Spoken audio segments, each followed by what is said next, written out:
Hello kids, welcome to our channel. అనగనగా ఒక అడవి పక్క పల్లెలో కాకి ఒకటి ఉండేది. అది అక్కడి మిగతా కాకులతో కలిసి అప్పుడప్పుడు అడవి మొత్తం తిరిగొచ్చేది. ఒకసారి అడవిలోని కొలనులో హంసని చూసి తెల్లగా ఎంత అందంగా ఉంది ఈ హంస. దీనంత సంతోషంగా మరే పక్షి ఉండదు. నేను ఉన్నాను ఎందుకు అనుకునేది. ఓసారి హంస దగ్గర ఆ మాటే అంది.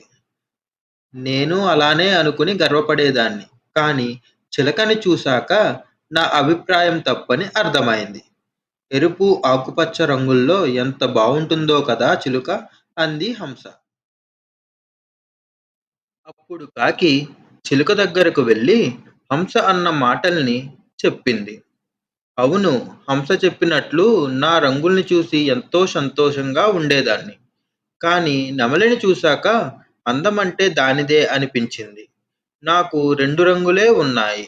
నెమలికి ఎన్ని రంగులో అంది చిలుక కాస్త అసూయగా. వెంటనే నెమలిని కలిసి ఈ మాటలు చెప్పాలనుకుంది కాకి. అడవంతా తిరిగింది. కానీ దానికి ఒక్క నెమలి కూడా కనిపించలేదు.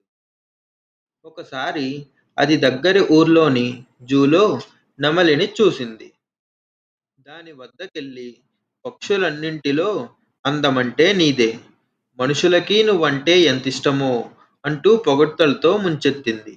కాని చెప్పేదంతా విన్న నెమలి దీనంగా ముఖం పెట్టి నా అందం వల్లనే ఇక్కడ బందీ అయ్యాను.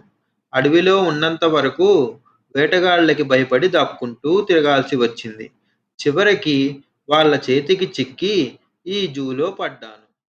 ఇక్కడికొచ్చాక కాకి కంటే స్వేచ్ఛాజీవి మరొకటి లేదు కదా అనిపిస్తోంది. ఇక్కడ దాదాపు అన్ని పక్షుల్ని బందీలుగా పెట్టారు. ఒక్క మీ కాకుల్ని తప్ప.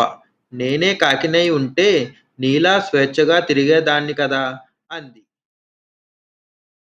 ఆ మాటలు విన్న కాకి అప్పటి నుంచి మిగతా పక్షులతో పోల్చుకోకుండా హాయిగా జీవించడం మొదలుపెట్టింది. Thanks for watching. Please like and subscribe.